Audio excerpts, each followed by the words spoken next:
I'm Chuck Bruder, and our group represents state government. And the thing I think I'd like to say to introduce our presentation is that we're really gratified about the fact that a number of things that arose from the mind map to us and the impressions we had very closely mirror themes that have been talked about by other constituencies and stakeholder groups. As state government officials, I think we're always reassured when we hear that we're thinking along the same lines as those people that we are charged with serving. The first matter that arose from the mind map that I think that we were all concerned about has to do with siloing of funding for services. Many of you are familiar with that term, but we have lots of great ideas about what we want to do, and we're given lots of opportunities to be able to provide services, though oftentimes funding regulations result in some barriers that can interfere with the delivery of services, particularly services that are related to or dependent upon transportation. So we were mightily impressed with the dilemmas that we faced with siloing of funding and want to be able to address that. As all the other groups have mentioned, we understand the wisdom of taking a clear look at how we can do a better job of designing communities to be able to maximize the resources that communities have to offer the folks that live there.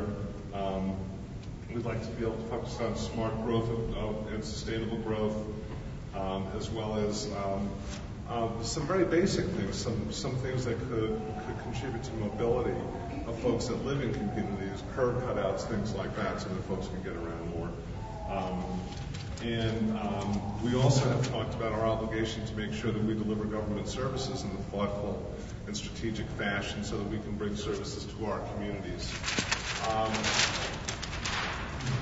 We feel very, very, very strongly about the need to be able to consider our abilities to deliver services to folks that are dependent upon transportation. We are all in the business, all of us sitting in this group, all of us probably in the room, all of us in this group are in the business of providing services to the people of the great state of Utah.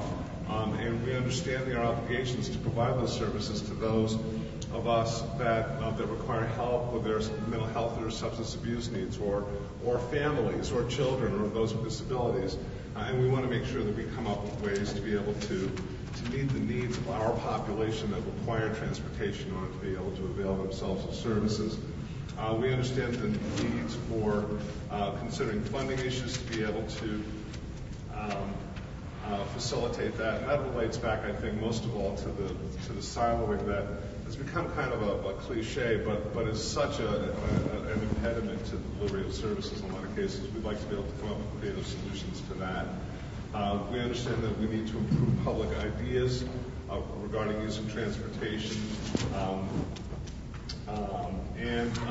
We have a brilliant and creative member of our group who insists that the solution to this is to have transportation be offered without cost here in the state of Utah. I won't offer comment on that. I will say it was a matter that arose during our discussions.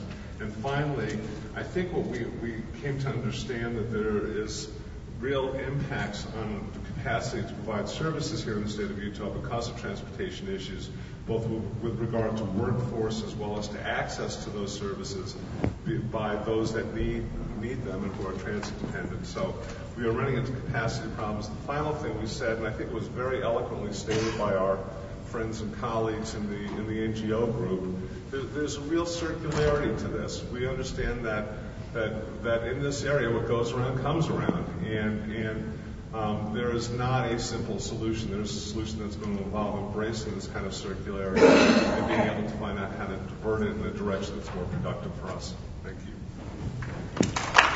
Next.